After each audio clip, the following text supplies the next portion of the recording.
মালয়েশিয়াতে আজকে আমার ৮ম দিন।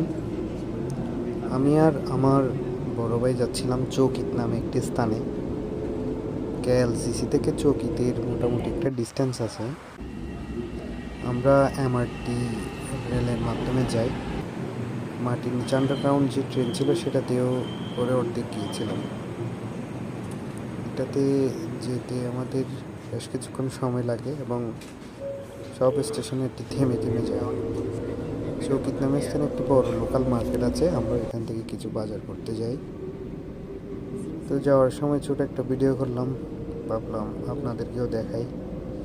মালয়েশিয়ার রাস্তাঘাট অনেক উন্নত আমাদের দেশ থেকে, যোগাযোগ ব্যবস্থা খুবই ভালো, যাতায়াত করে খুব মজা পাওয়া যায়।